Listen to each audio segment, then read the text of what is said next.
الحمد لله نحمده ونستعينه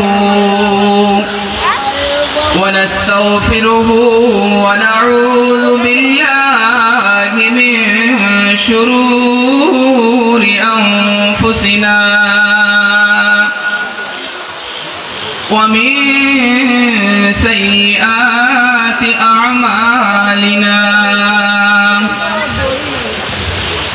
من يهد الله فلا مضل له ومن يضلله فلا هادي له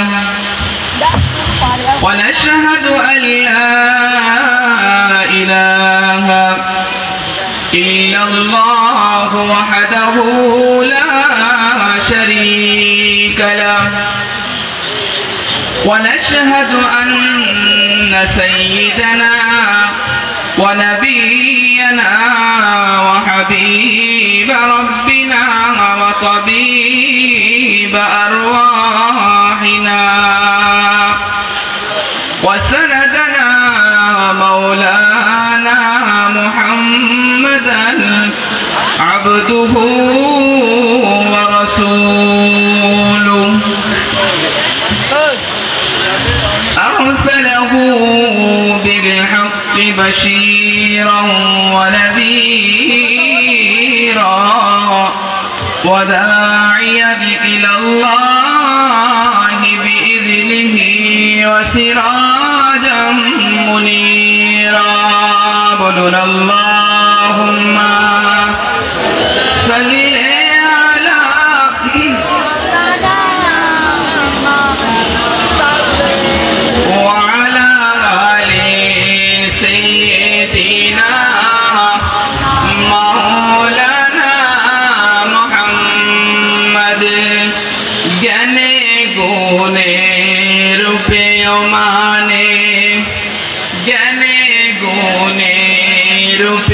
মানে সবার সেরা মোর নবী আর হেরা বুহাই মহান সাধক হেদায়েতে রবি সকলে বলুন আল্লাহুম্মা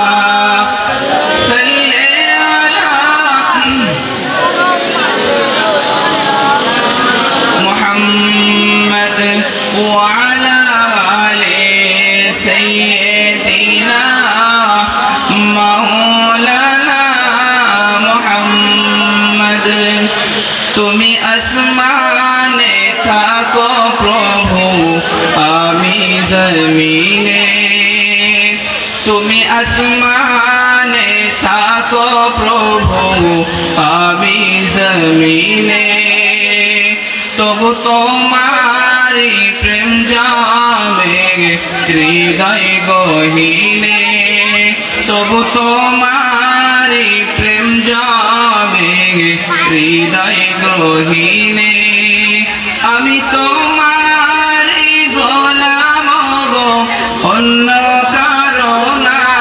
আপনারা সকলে বলুন আমরা সকলে আল্লাহর গোলাম তো? সকলে আল্লাহর গোলাম তো নাকি কেউ আল্লাহর গোলাম ছাড়া অন্য কারোর গোলাম আছেন? আমরা সকলেই আল্লাহর গোলাম। তো সেজন্য সকলেই বলুন আমি তোমার গোলাম গো অন্য কারো না আলিমুল গায়ব তুমি মালিক রব্বানা।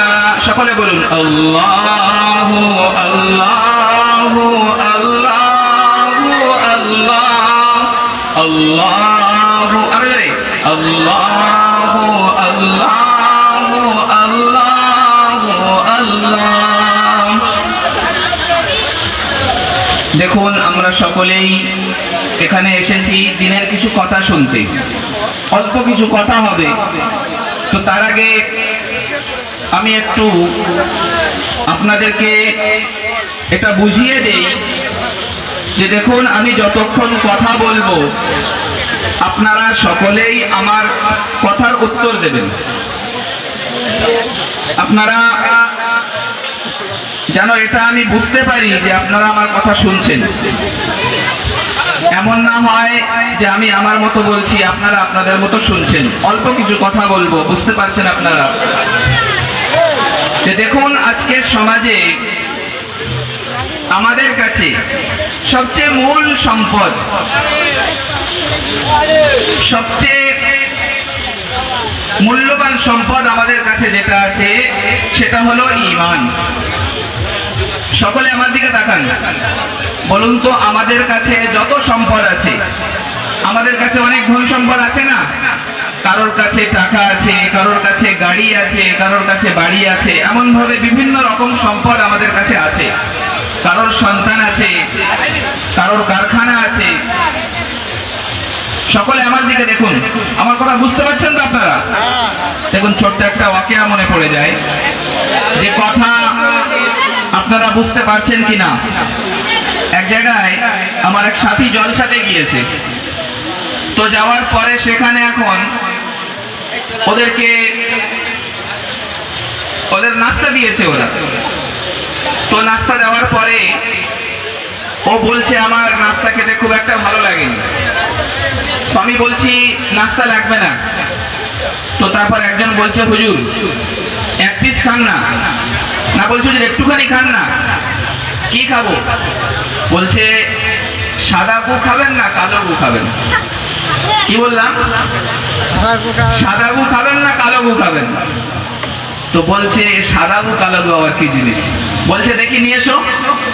নতুন একটা নাম বলেছে, যদি আমাদের এখানে বলতো তো আমরাও বলতাম কি, যে দেখি নিয়ে এসো, কি বলছো তোমরা। তো তারপরে নাস্তা নিয়ে এসছে, দেখছে একটা রসগোল্লা আর একটা পান্তুয়া। কি? রসগোল্লার বলে সাদা গু আর পান্তুয়ার বলে কালো গু। কি বলে? পান্তুয়ার বলে কালো গু। তো উনি বলছেন আমি মনে মনে হাসছি আর কিছু বলিনি। তারপরে তো নাস্তা আমার মিষ্টি ভালো লাগেনি, তো আমি জলসার পরে বার হয়ে পাশে একটা দোকানে গিয়েছি। দোকানে গিয়ে আমি পুরি রেখেছি, আমাদের ঘরের মতো পুরি আছে। তো উনি বলছেন যে আমি পুরি খাওয়ার জন্য দোকানে ঢুকেছি। ঢুকে যে ব্যক্তিটা পুরি দিচ্ছিল সকলকে, তাকে আমি জিজ্ঞাসা করছি যে ভাই কত করে নিচ্ছ?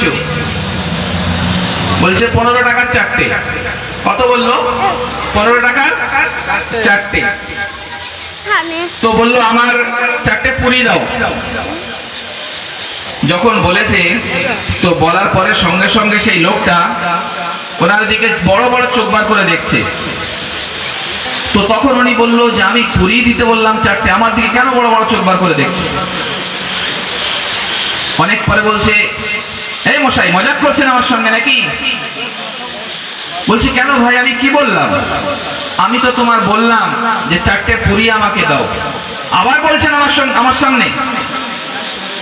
বলে আরে ভাই আমি তো খারাপ কিছু বলিনি। তো তারপরে যে মালিক ছিল উনি এখন ওই বক্তাকে ডেকেছে, বলছে আপনার বাড়ি কোথায় হুজুর? বলছে আমার বাড়ি 24 পরগনা। বলছে ও আচ্ছা, ওই জন্য আপনি বুঝতে পারেননি। বলছে আমাদের এদিকে এই পুরি মানে আপনি যেটা ভাবছেন এটা নয়, আমাদের এদিকে পুরি মানে মহিলাদেরকে বলা হয়। কি ভাবলেন? পুরি মানে মহিলাদেরকে বলা হয়। তো তখন উনি বলে আমি ভিতরে গিয়ে বসে বলে মনে করছি যদি একটা আদ্রা চাইতাম তবু রেহাই পেতাম, আমি তো একটা আদ্রা নয় 4-4টে চেয়ে বসেছি, ভাগ্যিস আমার বাড়েনি। তো এটা কি কথা বোঝার কি ভাষার আলাদা হয়। ভাষা এক এক জায়গার ভাষা এক এক রকম। বলে না এক জায়গার বুলি আর এক জায়গার গালি, আমাদের বাংলা ভাষাতে বলে, শুনেছেন তো আপনারা? এক জায়গার বুলি আর এক জায়গার গালি। তো ঠিক সেরকম আপনারা সবাই যেমন ভাষা বুঝতে পারছেন তো? সকলে একটু হাত তুলে বলুন না, সকলে বুঝতে পারছেন তো? জোরে বলুন আলহামদুলিল্লাহ, আরো জোরে আলহামদুলিল্লাহ।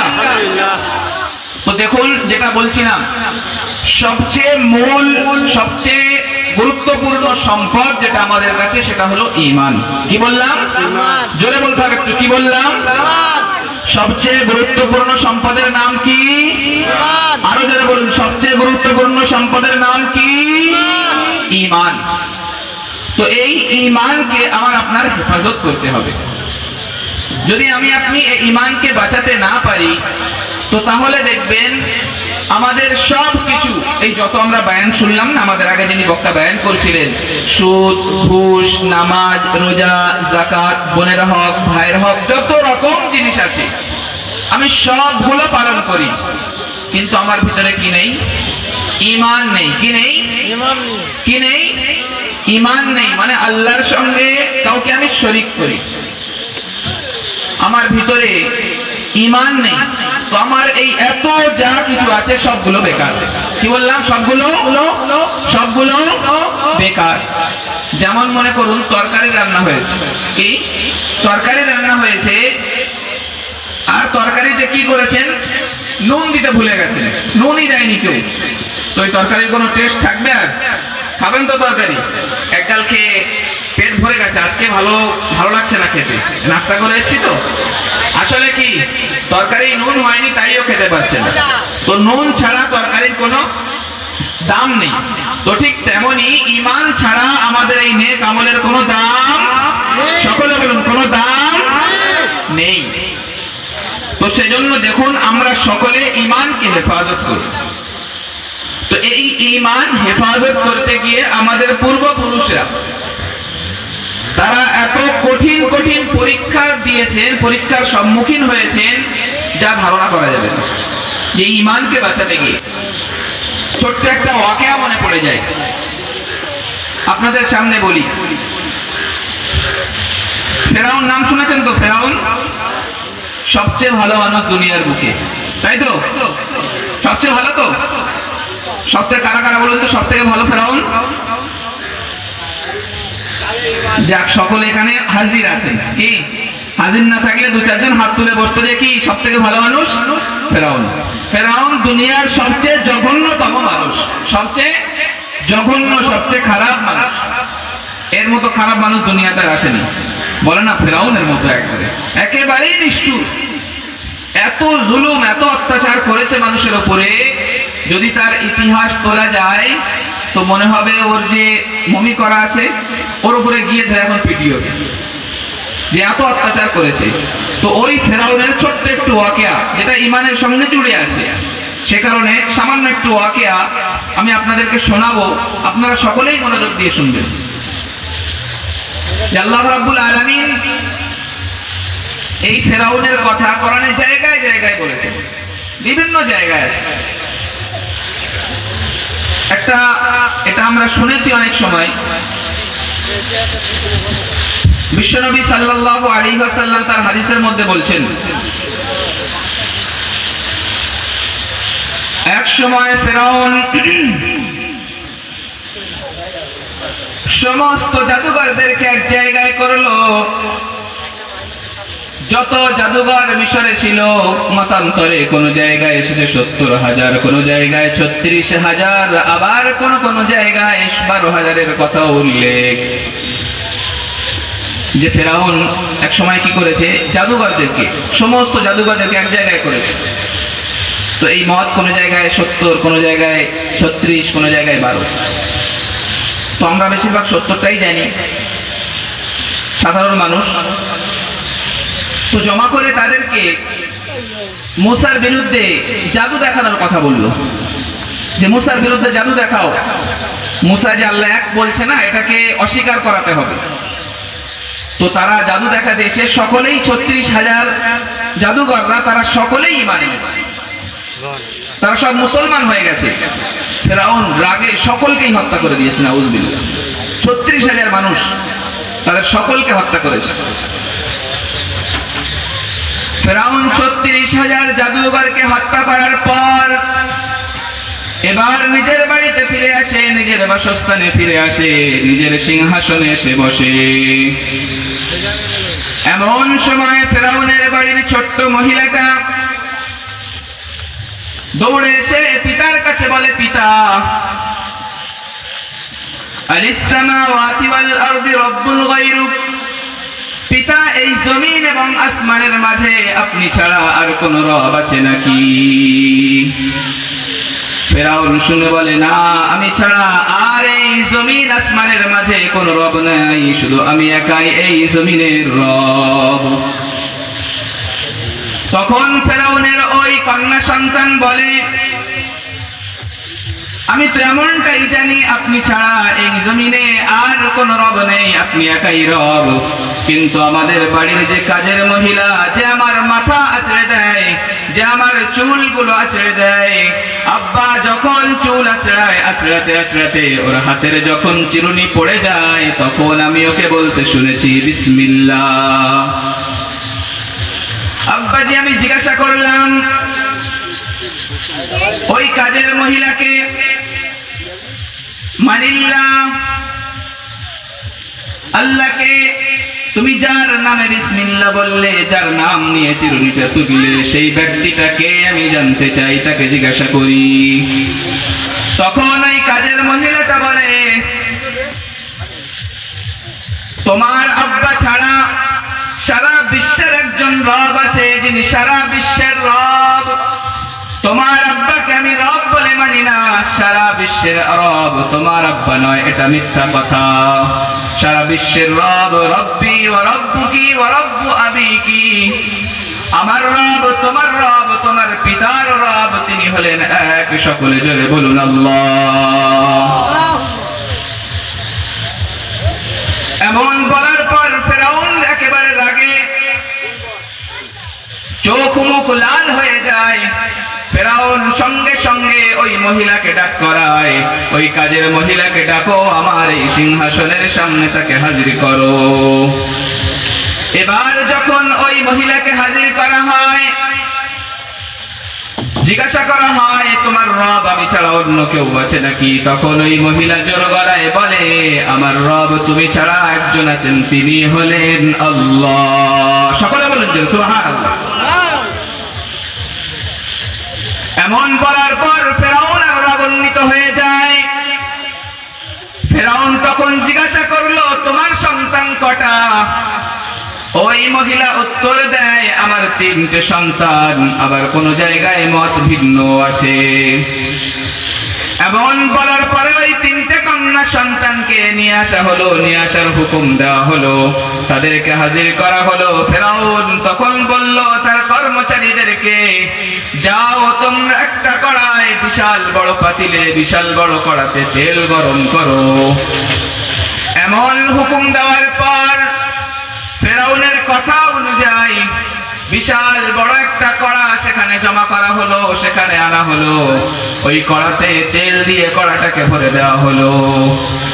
এরপরে কর্মচারীদেরকে হুকুম দিল, এই তেলকে একেবারে টকবক করে ফোটাও, এই তেলকে বিশাল গরম করো। ফেরাউনের হুকুম অনুযায়ী তেল ফোটানো হলো। যখন তেল ফোটানো হয়, ফেরাউন ওই কাজের মহিলাকে বলে, ও আমার খাদিমা, ও আমার কাজের মহিলা, তুই যদি বাঁচাতে চাস তোর এই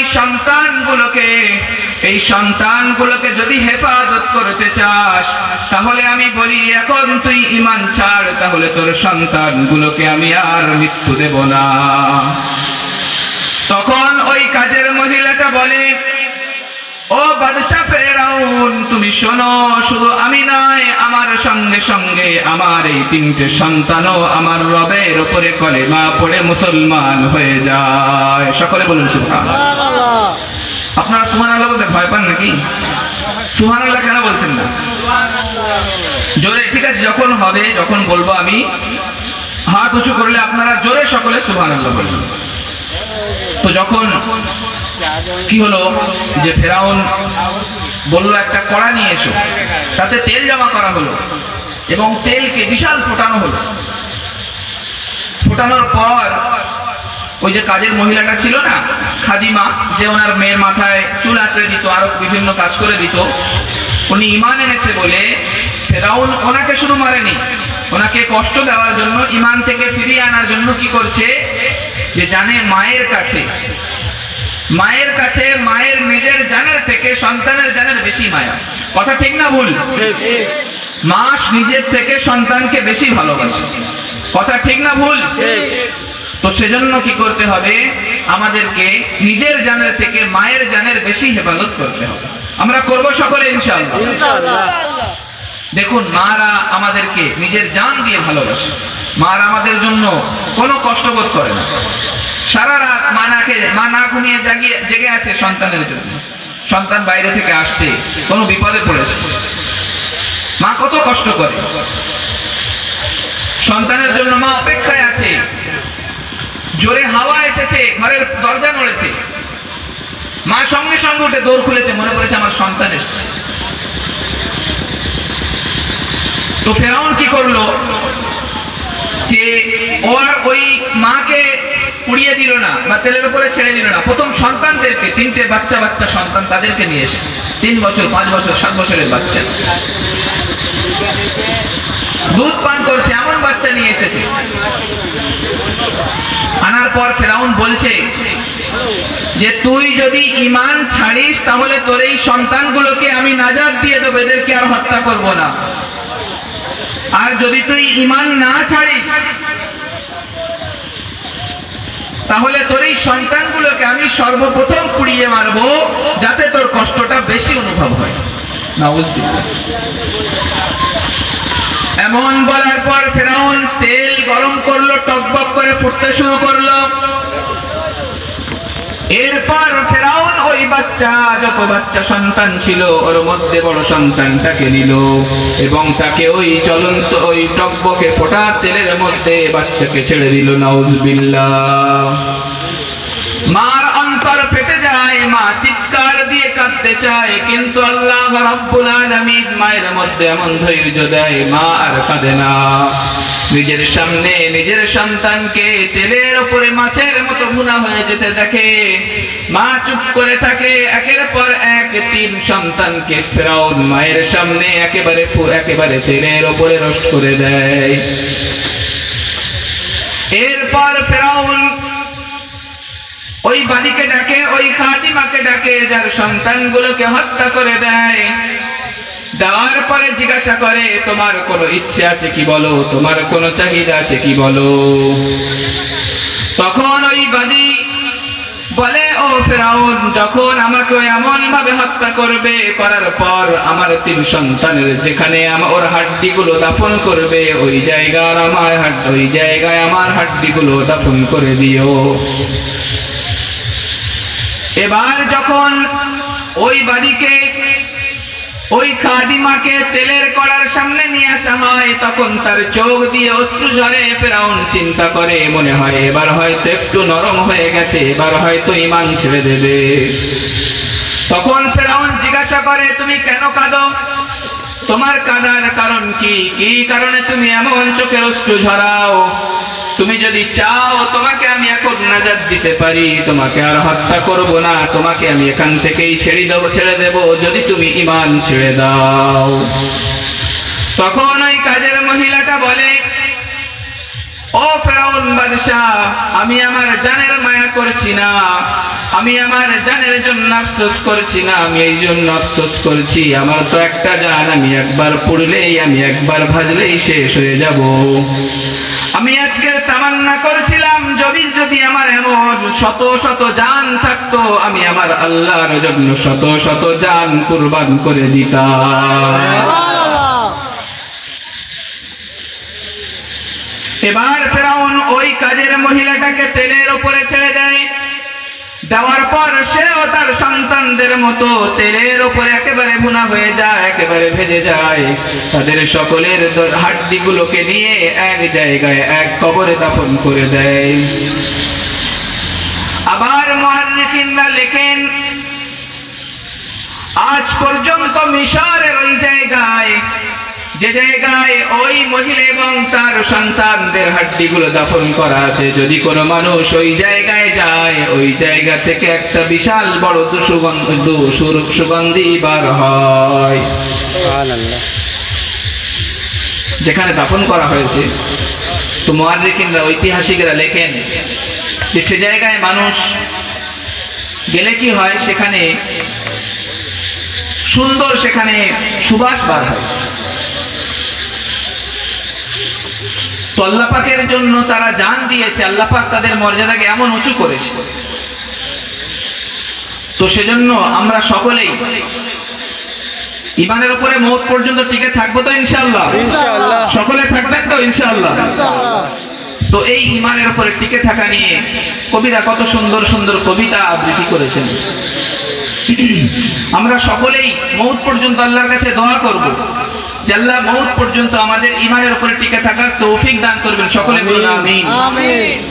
ইমানের পথে অবিচল থেকে আমার মরণ যেন হয়। ইমানের পথে অবিচল থেকে আমার মরণ যেন হয়। তোমারই কাছে মিনতি আমার, তোমারই কাছে মিনতি আমার, মহামহিম দয়াময়। ইমানের পথে অবিচল থেকে আমার মরণ যেন হয়। ইমানের পথে, সকলে বলুন, ইমানের পথে অবিচল থেকে আমার মরণ যেন হয়। এই দোয়া আমরা সকলে মনে মনে করব। তো এবার ফেরাউন যখন ওই মহিলাকে হত্যা করার পর নিজের বাড়িতে আসে, বিবি আসিয়াকে আওয়াজ দেয়, আসিয়া আসিয়া তুমি কোথায় গেলে? হযরতে আসিয়া বার হলেন এবং বললেন, বলুন কি শোনাবেন? ফেরাউন বলে, আমাদের কাজের মহিলা এবং তার সন্তানগুলোকে এখনই আমি হত্যা করে আসলাম, তুমি কি খবর জানো?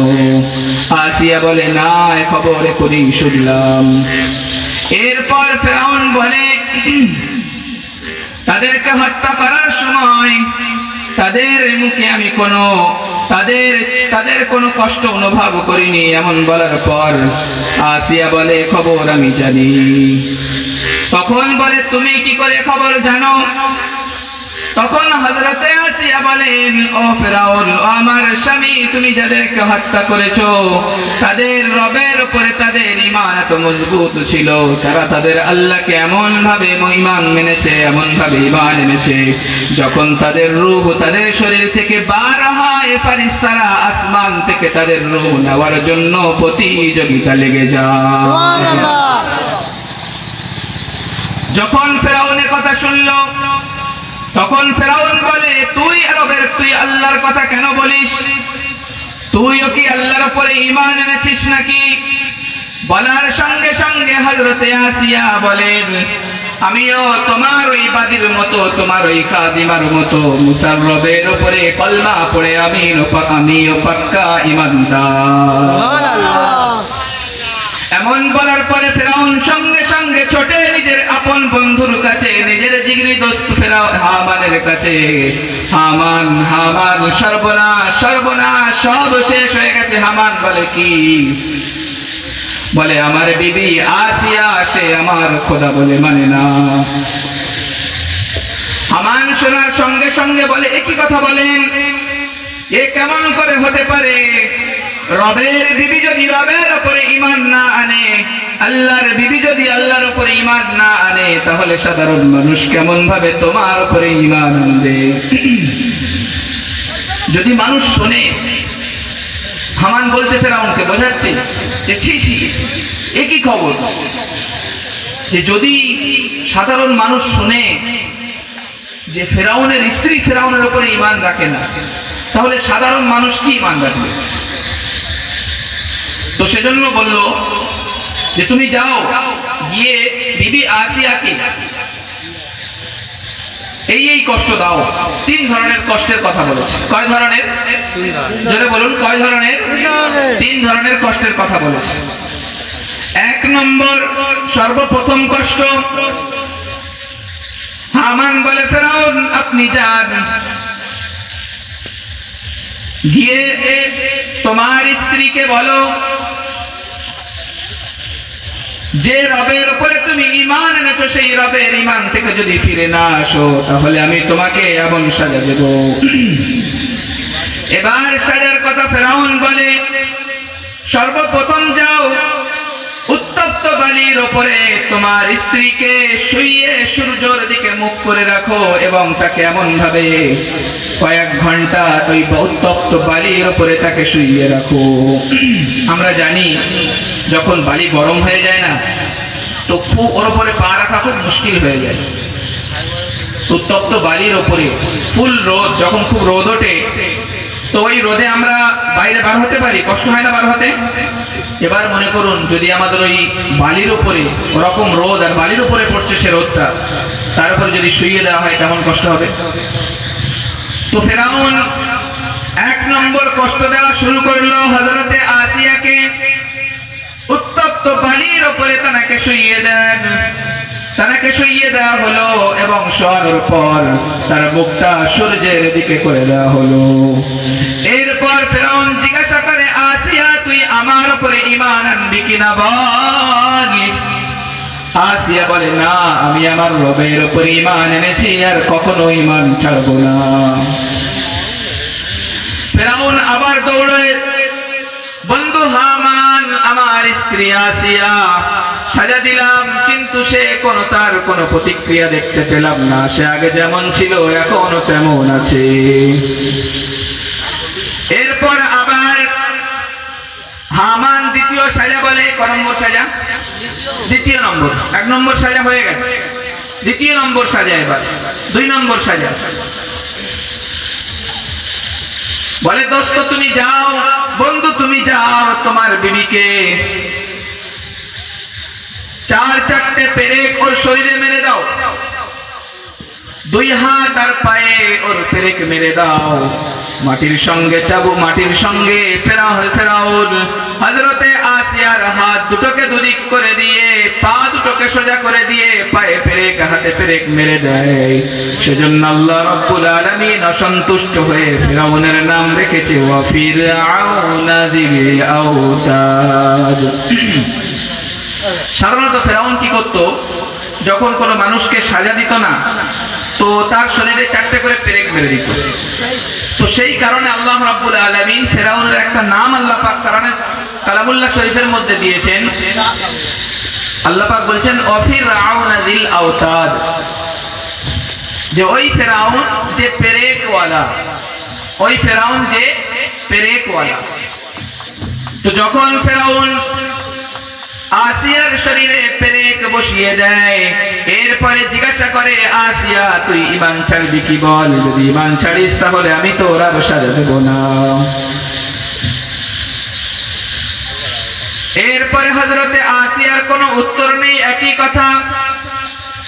ফেরাউন আবার দৌড়ালো হামানের কাছে, বন্ধু হামান, আমার স্ত্রী আসিয়া এখনো পর্যন্ত আমার উপরে ঈমান আনেনি। এবার হামান তৃতীয় শাস্তি, ক নম্বর শাস্তি? 3 নম্বর শাস্তি। এটা শুনবেন না পরে শুনবেন? থাক, এটা কারা কারা শুনবেন একটু হাত তুলে দেখান তো। আমরা সকলে শুনবো 3 নম্বর শাস্তি। তো দেখুন, আপনারা অনেকক্ষণ থেকে বসে আছেন, এতক্ষণ অনেক জলসা শুনছিলেন, বেশ গরম গরম কথা হচ্ছিল, লোকজন অনেক ছিল, রাত হয়েছে, বৃষ্টিও হয়েছে, মানুষের মন একটু হলেও ঘরের দিকে মাইল হয়েছে। তো সেজন্য তো আমি আপনাদেরকে, আপনারা এখানে বসে আছেন, অনেক কষ্ট করেই বসে আছেন, শুধু এই কারণেই বসে আছেন যে আপনারা কোরআনকে ভালোবাসেন। কোরআনকে ভালোবাসেন তো? সকলে কোরআনকে ভালোবাসেন? একটু হাত তুলে দেখান না কারা কারা। হাদিসকে ভালোবাসেন তো? আমি একটু স্লোগান দেব, ঠিক আছে? আপনারা মন খুলে উত্তর দেবেন। আপনারা শুধু কি বলবেন, পার্টির লোক স্লোগান দেয় না কত রকম, আমরা সেখানে গাছ জোরে আওয়াজ করি, ঠিক আছে? তো আমি কোরআন নিয়ে, হাদিস নিয়ে, মসজিদ মাদ্রাসা একটু স্লোগান দেব, আপনারা সকলেই বলবেন। আমি কি বলি আপনারা দেখবেন না, ঠিক আছে? আপনারা শুধু কি বলবেন, আমরা আছি, বলুন জোরে, আমরা আছি সেখানে। কি বলবেন? আমরা আছি সেখানে, সেখানে, ঠিক আছে? সকলে রেডি তো? সকলে তো? একটু গলা ছাড়িয়ে নেন সকলে। কোরআন কোরআন হাদিস যেখানে, আমরা আছি সেখানে, মসজিদ আছে যেখানে, আমরা আছি দুই হাত সেখানে, তুলে সকলে দুই হাত তুলে, মসজিদ আছে যেখানে, আমরা আছি সেখানে, কোরআন হাদিস যেখানে, আমরা আছি সেখানে, কোরআন শিক্ষা হয় যেখানে, আমরা আছি সেখানে, মাদ্রাসা আছে যেখানে, আমরা আছি সেখানে, দিনের কথা যেখানে, আমরা আছি সেখানে, দিনের মাহফিল যেখানে, আমরা আছি সেখানে, দিনের বক্তব্য যেখানে, আমরা আছি সেখানে, মদ গাঁজা যেখানে, মদ গাঁজা যেখানে আমরা আছি। না ঠিক আছে, আপনারা কি এগুলো খেয়াল রাখতে হবে, কি সব তালে হ্যাঁ বলে দিলে হবে না, কি তালে হ্যাঁ বলে দিলে সমস্যা আছে। সেজন্য কি জায়গায় জায়গায় হ্যাঁ বলতে হবে, যেখানে হ্যাঁ বলার না সেখানে হ্যাঁ বলা না যাবে না। তো দেখুন, তো যে কথা বলছিলাম, তৃতীয় নম্বর শাস্তি আপনারা শুনলেন তো সকলে? ইনশাআল্লাহ। সকলে শুনবেন তো ইনশাআল্লাহ? ইনশাআল্লাহ। জোরে বলুন ইনশাআল্লাহ। ইনশাআল্লাহ। তো এবার তৃতীয় নম্বর শাস্তি,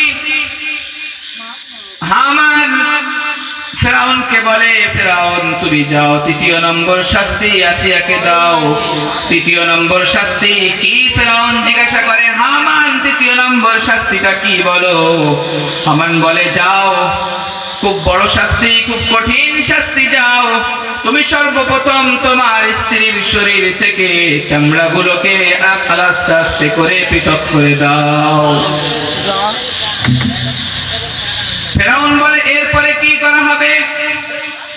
এরপরে যদি তোমার স্ত্রী ঈমান আনে ছেড়ে দেবে, যদি ঈমান না আনে তাহলে তাকে পাথর দিয়ে হত্যা করবে। এবার ফেরাউন আসিয়ার কাছে আসে, আসিয়ার কাছে সে বলে, আসিয়া একটা ব্লেড আমার হাতে দাও। আসিয়ার শরীর থেকে চামড়াগুলোকে পৃথক করতে থাকে ব্লেড দিয়ে। হযরতে আসিয়ার শরীর থেকে এই গায়ের চামড়া না আমরা জানি, একটা লোম তুলতে কষ্ট হয় আমাদের। একজন মহিলা কন্যা সন্তানরা একটু নাজুক হয়, একটু কমজোর হয়। চিন্তা করুন কত কষ্ট করছে ঈমান বাঁচানোর জন্য। যখন ফেরাউন ব্লেড দিয়ে আসিয়ার শরীরের চামড়া পৃথক করতে থাকে, শরীরের চামড়াগুলোকে কাটতে থাকে, কাটতে কাটতে পুরো শরীরের চামড়া সব তুলে নেয়। নাউযুবিল্লাহ।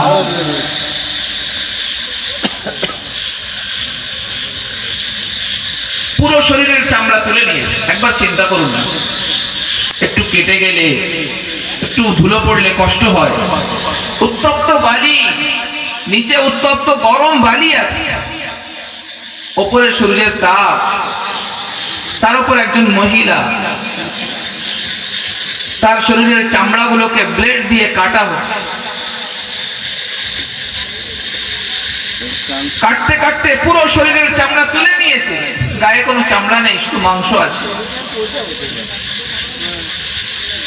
তো এমন অবস্থায় ফেরাউন আসিয়াকে জিজ্ঞাসা করেছে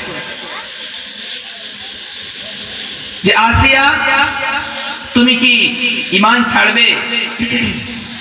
যদি এখনো বলো ঈমান ছেড়ে দেব, তোমাকে এখান থেকে রেহাই দেওয়া হবে। হযরতে আসিয়া কোনো উত্তর দেন না, তিনি চুপ করে আছেন এবং ঠোঁট দুটো আস্তে আস্তে নাড়ছেন। ফেরাউন আসিয়ার ঠোঁটের কাছে নিজের কাঁধ নিয়ে যায় এবং সেই সময় দেখে ফেরাউন তার ঠোঁট দিয়ে আল্লাহ আল্লাহ উচ্চারণ করে।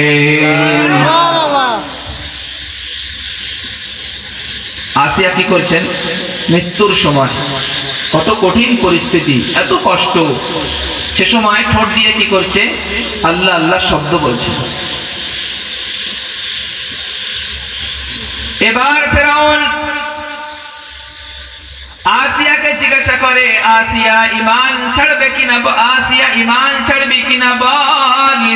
যদি ঈমান ছাড়িস তাহলে আমি তোকে নাজাত দেব, আর যদি ঈমান না ছাড়িস তাহলে চিরতরের মতো এই দুনিয়ার বুক থেকে তোকে বিদায় দিয়ে দেব।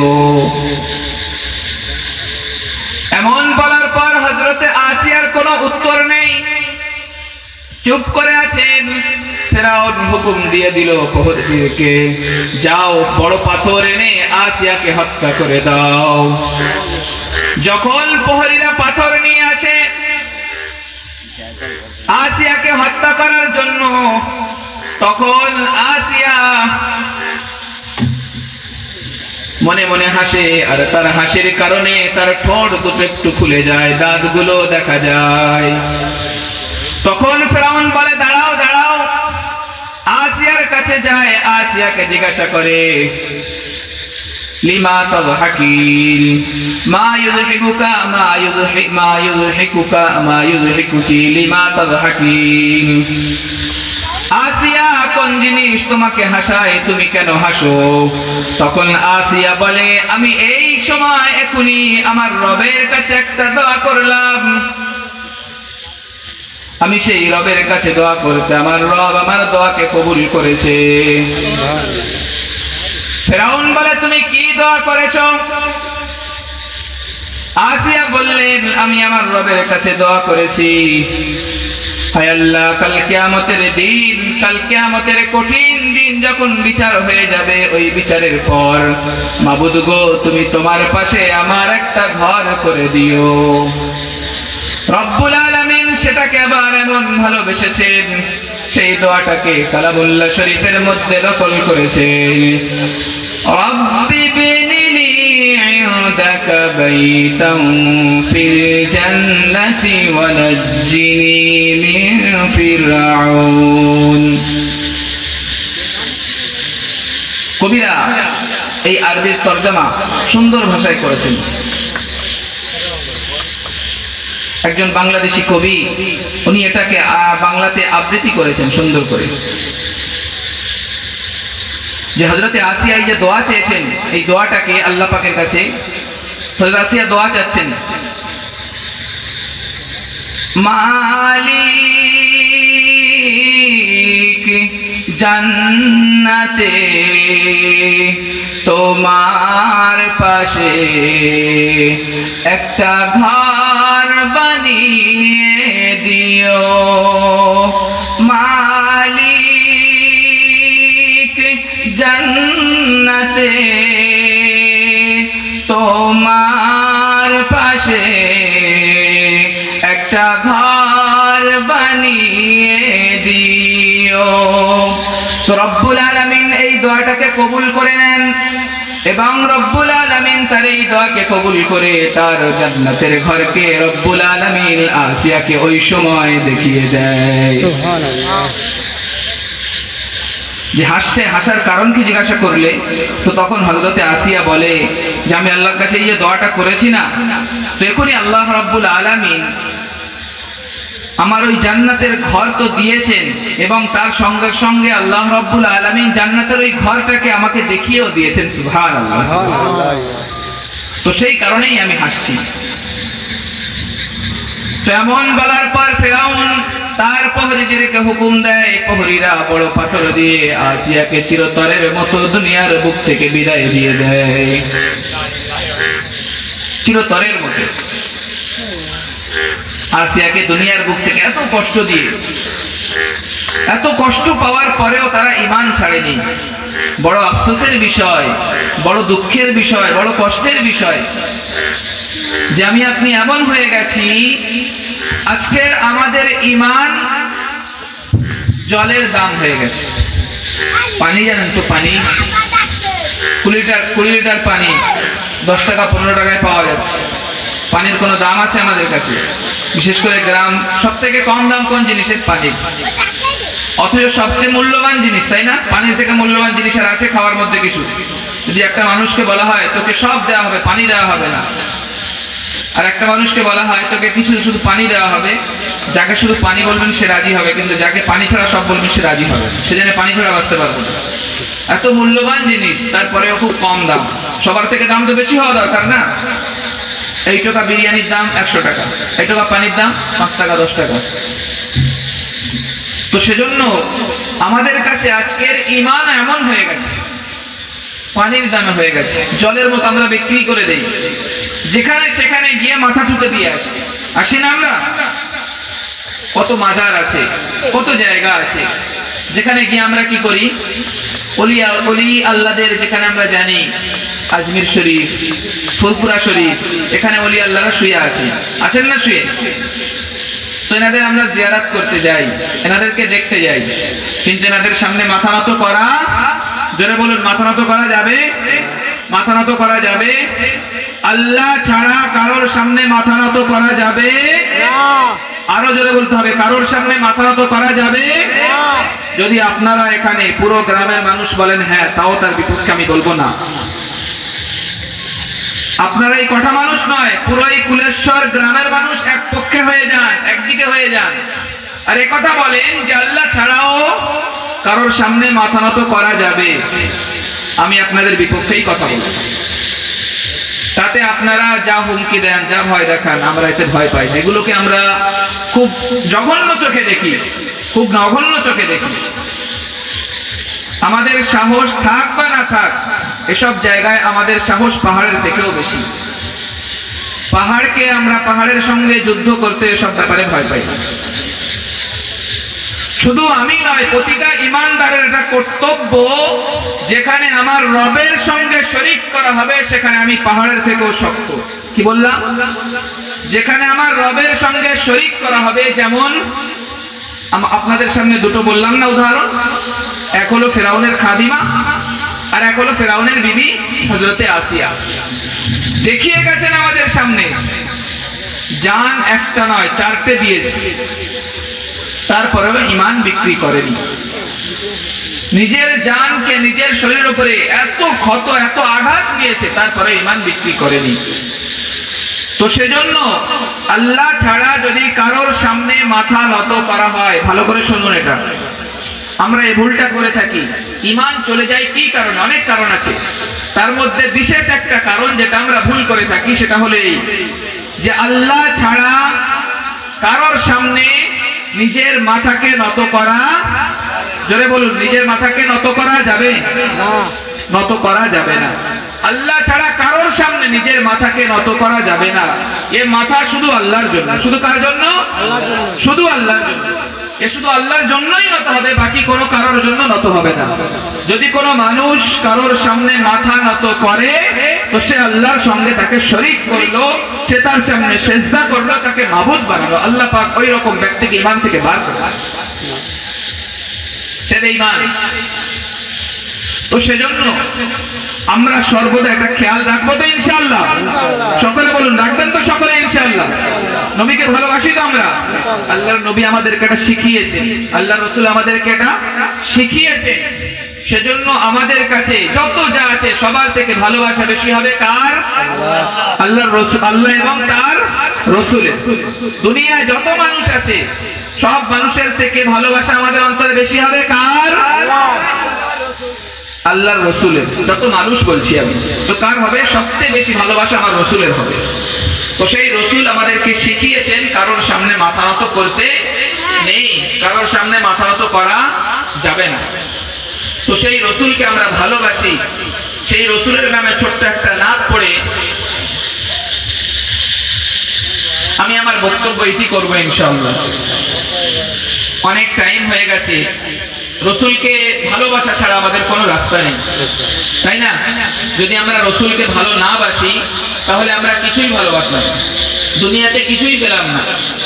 যদি অন্তরে আল্লাহর রাসূলকে সবার থেকে, রাসূলের নামে কেউ কিছু বলবে, আমার নামে গালি দাও, আমার আব্বার নামে গালি দাও, আমার বাড়ির নামে গালি দাও, এগুলো আমরা সহ্য করতে পারি। কিন্তু আমার রাসূলের নামে গালি নয়, রাসূলের দিকে যদি চোখ তুলে তাকিয়েছো, চোখ তুলে নেব, এটাতে আমরা ভয় পাই না, এটা আমরা ভালোবাসি। আমার রাসূলের নামে কিছু বলবে, এর বিপক্ষে আমরা কথা বলবো। তাতে চাই 100 কোটি নয়, সারা বিশ্ব একদিক হয়ে গেলেও আমরা তার বিপক্ষে। ঠিক। আমার রাসূলের নিয়ে কোনো কথা হবে, আমরা তার সঙ্গে পরামর্শ, আমরা তার সঙ্গে কোনো কম্প্রোমাইজ করতে চাই না। তো সেজন্য আমাদের অন্তরে সবচেয়ে বেশি ভালোবাসা থাকবে কোন ব্যক্তির? সকলে বলুন, সবচেয়ে বেশি কোন ব্যক্তির ভালোবাসা থাকবে আমাদের অন্তরে? ব্যক্তি মানে আল্লাহ নয়, রাসূল। ব্যক্তি মানে মানুষ। তো সবচেয়ে আমাদের অন্তরে ভালোবাসা থাকবে আল্লাহর রাসূলের। সবচেয়ে বেশি কার ভালোবাসা থাকবে? আল্লাহর রাসূলের। তো সেই রাসূলের নামে ছোট্ট একটা নাত পড়ছি, আপনারা সকলেই আমার সঙ্গে বলবেন, ঠিক আছে? মদিনাতে যেতে চান তো আপনারা সকলে? রসুলের কাছে যেতে চান? কার কার ইচ্ছে আছে মদিনাতে যাওয়ার? একটু হাত তুলে দেখান তো। আল্লাহ রসুলের কাছে যাওয়ার ইচ্ছে আছে কার কার? যারা হাত তুলছেন আপনাদের ইচ্ছা নেই? রসুলের কাছে যাওয়ার ইচ্ছে কার কার আছে? যতজন হাত তুলেছে আল্লাহ সকলকে রসুলের কাছে যাওয়ার জন্য কবুল করে নিন। সকলে বলুন আমিন। সকলেই বলুন আমিন। মনে বড় আশা ছিল যাব মদিনায়। আছে না আশা মনে? মনে বড় আশা ছিল যাব মদিনায়। সালাম আমি করব গিয়ে। সকলে বলুন সালাম আমি। হাত তুলে সকলে হাত তুলুন সকলেই। সালাম আমি করব গিয়ে নবীজি রোজায়। মনে বড় আশা ছিল যাব মদিনায়। মনে বড় আশা ছিল যাব মদিনায়। সালাম আমি করব গিয়ে। বলুন সালাম আমি করব গিয়ে নবীজি রোজায়। মনে বড় আশা ছিল যাব মদিনায়। আল্লাহ আমাদের সকলকে মদিনাতে যাওয়ার তৌফিক দান করুন। সকলেই বলি আমিন। আল্লাহ যাদেরকে নিয়ে গিয়েছে তাদেরকে আবার নিয়ে যাওয়ার তৌফিক দান করুক। সকলেই বলো আমিন। তো দেখুন এখন দোয়া হবে। আপনারা অনেকক্ষণ থেকেই বসে আছেন, বৃষ্টি